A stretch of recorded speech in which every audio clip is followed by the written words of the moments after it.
Salut à tous et bienvenue sur AliExpress, votre testeur de produits d'origine chinoise pour le test du stabilisateur OM iSteady X. Son principal atout saute aux yeux, cette gimbal est toute petite, elle fait 17,9 cm de haut pour seulement 259 grammes.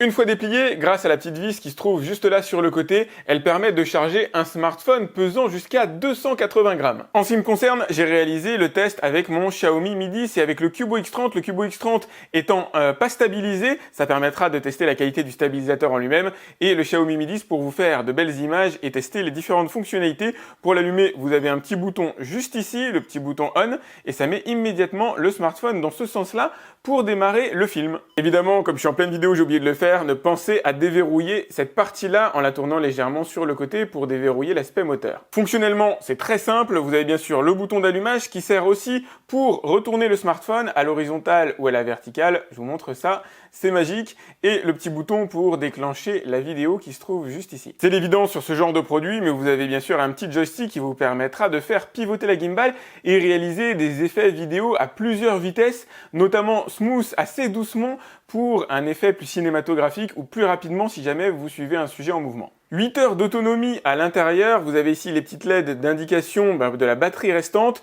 le gimbal se recharge en 2 heures. Pour la recharger, c'est pratique, vous avez ici un petit câble USB-C qui est fourni directement dans le package. Sur le dessous, vous avez un pas de vis pour venir le fixer à n'importe quel type de système de ce type-là, et vous avez aussi un trépied qui est fourni dans le package, et ça c'est clairement pratique. Et enfin, sur le côté, vous avez ici la petite molette qui vous permettra d'activer le zoom et le dézoom sur le smartphone. Le tout étant parfaitement motorisé sur 6 axes, donc vous allez pouvoir pivoter comme ça à la verticale, 45 degrés maximum, c'est une des principales limites de cette gimbal. Vous allez pouvoir pivoter comme ceci et pivoter comme ça. Attention, il ne s'agit pas d'un vrai 360 degrés puisque vous avez quand même la butée qui se trouve ici sur la gimbal, et ça c'est encore une fois assez classique, qui stoppe à un moment donné la capacité de la gimbal à tourner. Donc vous allez faire aller du 359 degrés et non du 360. Allez, je vous présente l'application OM Pro. Le temps aussi de vous dire qu'il faut bien équilibrer le smartphone et que c'est parfois pas facile avec le petit bouton power qui se trouve juste ici. Et ben voilà, le gimbal a tendance à appuyer directement dessus. Ça, c'est pas très bien pensé. Ici, vous avez alors voilà, le bouton de retour à la maison pour visionner vos tournages. Là, vous avez vraiment le bouton de tournage en lui-même avec les différents paramétrages qui vont vous permettre d'activer le mode de suivi, le mode de verrouillage du gimbal, etc. Des modes que je vais vous montrer directement dans la vidéo après. Style de tournage, donc d'où, etc. D'où c'est parfait pour de la vidéo type film. Ça, c'est vraiment top pour que finalement la caméra bouge, en tout cas l'appareil photo bouge très très doucement, très lentement. Ça donne des images un petit peu plus sympathiques, je trouve, à visualiser. En fait, ça dépend de ce que vous voulez. Réponse motrice, c'est un peu le même concept. Vous mettez sur haut pour que les moteurs tournent plus vite. Ça, c'est cool pour les scènes d'action notamment. Rotation automatique de l'écran, vous l'activez ou pas. C'est pas fondamental. Hop, alors je sais pas pourquoi il m'a rebasculé là. Vous voyez qu'il n'y a pas forcément toujours des traductions magnifiques. Ici, on est sur de l'italien visiblement. Donc ça, c'est le joystick. Est-ce que, voilà, en dirigeant vers le haut, vous voulez que ça incline le smartphone vers le haut ou vers le bas? Enfin bref, vous pouvez inverser ces commandes-là si vous en avez envie. Il y a quelques petites fonctions que je vous invite à découvrir à ce niveau-là. Hop, vous avez bien sûr le petit bouton d'action ici pour lancer l'enregistrement, mais vous pouvez utiliser celui de la gimbal. Vous avez aussi une version numérique du zoom. Là, vous avez le tracking de personne pour le coup. J'ai quand même eu un petit bug dont je vous parlerai après. Si jamais je me mets comme ça, alors là, ça fonctionne. Vous voyez, il détecte bien mon visage. Je ne sais pas s'il va la bouger en même temps. Non, c'est avec mon téléphone et la caméra à selfie que j'ai un petit bug. La fonction de tracking de visage marche très bien avec derrière le capteur principal, mais malheureusement, elle ne fonctionne pas avec la partie selfie. Donc bon, tant pis, malheureusement. Vous pouvez activer le flash, hop, faire quelques petits effets d'embellissement. Bref, l'application est complète. Elle a quelques bugs, elle est en développement, voilà, elle est constamment en mise à jour, donc pour le coup ça va s'améliorer, mais on n'est pas parfait à un instant T. Je vous invite à découvrir ce que ça donne en extérieur. Allez, pour ce premier test, désolé si l'image n'est pas très belle, j'utilise le Cubo X30 smartphone qui n'est pas stabilisé, donc vous allez voir l'image sauter, et le but ça va être de comparer l'image prise directement par le smartphone, là je suis en train de courir, avec l'image lorsque j'utilise le gimbal iSteady X. Vous allez voir, la comparaison est sans appel. Et voilà, même combat, mais cette fois-ci avec la iSteady X. Alors on peut voir si la caméra n'est pas bien réglée sur la gimbal, on peut avoir un angle, voilà, vous pouvez voir, ça penche légèrement vers la droite. Donc je vais remettre mon appareil photo. Voilà, j'ai refait l'équilibrage avec mon smartphone. Effectivement, c'est tout de suite nettement mieux. Là, vous pouvez voir, normalement, il n'y a absolument aucune saute d'image. Vous n'avez pas l'impression que je marche, si ce n'est le fait que j'avance. Alors je vais quand même m'amuser à courir, tant qu'à faire, on va faire un petit test à ce niveau-là. Hop, je vais courir directement vers ma trottinette là-bas. Donc si ce n'est l'image du Cubo X30 qui n'est pas merveilleuse, normalement vous obtenez quelque chose qui est quand même assez bien stabilisé, pilotable avec le joystick si jamais vous en avez envie. Si vous voulez spotter un endroit particulier, vous allez pouvoir aussi normalement faire un petit zoom. Mais ça, je vais le connecter directement avec mon smartphone un peu plus haut de gamme, le Mi 10, pour avoir une belle image. Et voilà, ça se voit tout de suite, là je suis passé sur du plus haut de gamme, donc je vais m'amuser à faire un zoom directement sur le canard ou pas. Ça y est, c'est bon, j'avais pas bien connecté la gimbal, c'est pour ça. Donc là maintenant ça fonctionne parfaitement. Je peux utiliser bien sûr le petit joystick pour me faire un panorama, alors pas exactement à 360 degrés, il y a une limite, voilà, ça y est, là je suis bloqué. Si je veux recontinuer mon panorama, il faut que je reparte dans l'autre sens, donc ça c'est à prévoir malheureusement, il y a une limitation. Je peux faire du vertical et de l'horizontal en même temps si j'en ai envie. Du diagonal, hop, voilà, je vais faire diagonal bas pour voir ce que ça donne, parfait. Alors là, je suis en first person view, c'est-à-dire que la caméra va suivre mes mouvements. Si jamais j'ai envie d'aller à gauche, la caméra va me suivre à gauche. Si je veux viser le ciel, ça roule, ça passe. Je peux le faire aussi avec le joystick, mais je suis limité à 45 degrés, un angle de 45 degrés. Ça, je trouve que c'est un petit peu court sur patte, malheureusement. J'aurais bien aimé que ce soit un peu plus costaud. Et si jamais je dépasse cet angle en faisant bouger la caméra, et bien du coup, le smartphone bouge aussi. Et c'est pas génial en matière de stabilisation. Il y a quand même une limite à la petitesse malheureusement. Alors il existe aussi un mode de tracking de visage. Donc normalement si je bouge, voilà, le pied doit bouger avec. Ça fonctionne plutôt bien, mais j'ai quand même noté un bug. Lorsque je mets mon smartphone en mode selfie, l'application bug, elle bloque, elle devient totalement noire. Et donc du coup cesse de fonctionner. Donc là je ne l'ai pas mise en mode selfie. Je vais faire un petit test positionnement vertical. Là il n'a pas bougé des masses. Si, ça y est, il se réincline quand même. Bon, il a l'air de bien spotter mon visage. Je vais essayer de m'éloigner un peu, voir ce que ça donne. Ouais, ça va, il arrive à me détecter. Bon, nickel.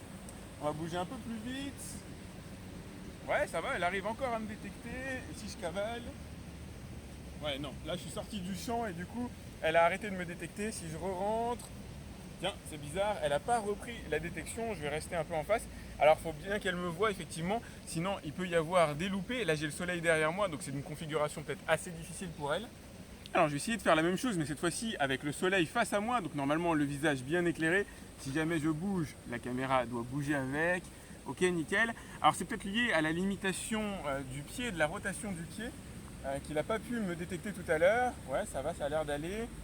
Si je repasse par là, non, là elle m'a perdu, ça y est, elle m'a retrouvé. Normalement si je bouge, cool, ça devrait aller. Si je bouge un peu plus vite, ça y est, elle m'a perdu, donc là elle n'est pas en mesure de me suivre, mais elle s'est recalée. Donc là je suis arrivé devant elle, normalement, elle arrive à me voir, ouais, c'est bon. Alors il y a des limites, effectivement, c'est pas magique, faut pas bouger trop vite, faut pas faire un 360 degrés autour de la caméra parce que le pied a une limite, à un moment donné il ne peut plus tourner. Voilà, c'est pas parfait encore, mais ça peut servir d'appoint, c'est quand même plutôt bien vu, surtout pour du selfie comme ça. Si seulement ça voulait bien fonctionner avec mon smartphone, ça aurait été top parce que finalement cette application-là sert essentiellement en mode selfie. Le but est de marcher voilà, comme ça devant vous et de ne pas vous soucier de votre visage, de la manière dont votre visage est filmé, puisque c'est le gimbal qui doit le faire à votre place.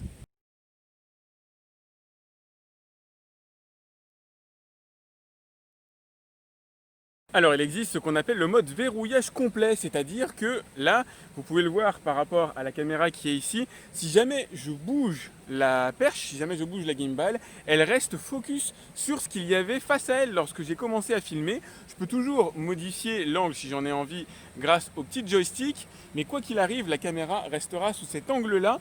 Ça, j'avoue, c'est très bien pensé. Alors, c'est classique dans l'univers des gimbals, évidemment. Ça doit surtout se montrer efficace. Si je bouge latéralement, par contre, on a quand même un effet de mouvement latéral, évidemment. Mais sinon, ça reste quand même plutôt stable. C'est bien foutu. Alors, à la verticale, par contre, on a toujours cette limitation à 45 degrés. Voilà, qui fait que si jamais je bouge trop haut, hop, elle commence à filmer vers le haut, malheureusement. Et si je bouge trop bas, on va avoir exactement le même problème.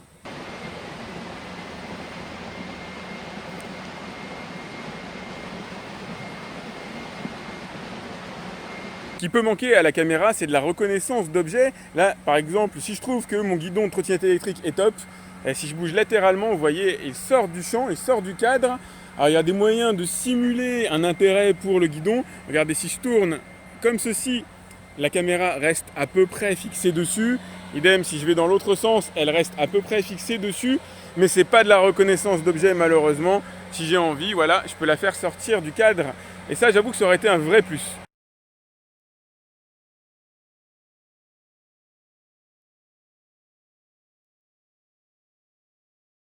On sera au moins d'accord sur un point, le stabilisateur c'est indispensable dès lors que vous aimez faire de la vidéo et que vous voulez éviter les vidéos qui sautent constamment. Vous n'avez pas une GoPro, vous avez envie d'utiliser votre smartphone, pas forcément le plus haut de gamme du marché, stabilisateur ça change réellement la vie.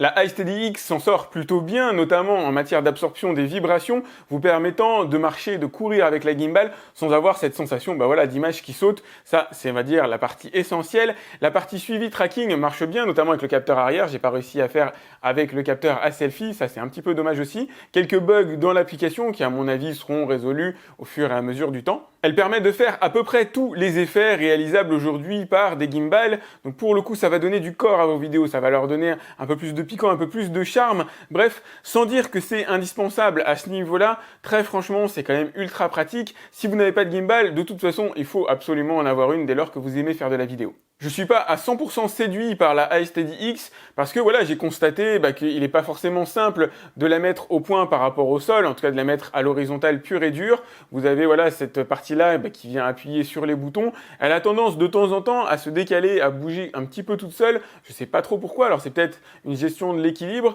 On sent que la motorisation est quand même poussée dans ses retranchements avec mon smartphone qui doit faire dans les 210 grammes. À mon avis, un 280, ça commence à être surdimensionné réellement pour elle. Je pense que voilà, il faut rester sur des gammes de smartphones relativement normales, pas dépasser les 210-220. L'angle vertical ici n'est pas topissime, on est sur un 45 degrés maximum, ce qui fait que si vous voulez garder une image relativement fixe et faire un mouvement de ce type-là, à un moment donné, voilà, vous allez vous sentir un peu limité. Voilà pour ses principaux défauts qui n'occultent pas une de ses qualités essentielles. Elle est extrêmement petite, elle se range super facilement. Et ça, moi, notamment en voyage, en déplacement dans des salons, j'ai pas envie de me trimballer avec la grosse gimbal et j'en ai à la maison. Et franchement, c'est voilà, ça c'est abusé. On va dire les anciens modèles, c'est ça l'avenir. C'est clair, c'est évident. Et vous la trouvez en plus à un tarif ultra raisonnable que je vous ai mis directement dans la description comme d'habitude si vous voulez aller voir ce que ça donne. N'hésitez pas à liker cette vidéo, ça c'est très important pour moi, à vous abonner à ma chaîne pour voir mes prochains tests, à cliquer sur la petite cloche pour être alerté lorsque je lance une nouvelle vidéo, pourquoi pas à la partager, et je vous dis à très vite pour un autre test sur AliExpress. Salut!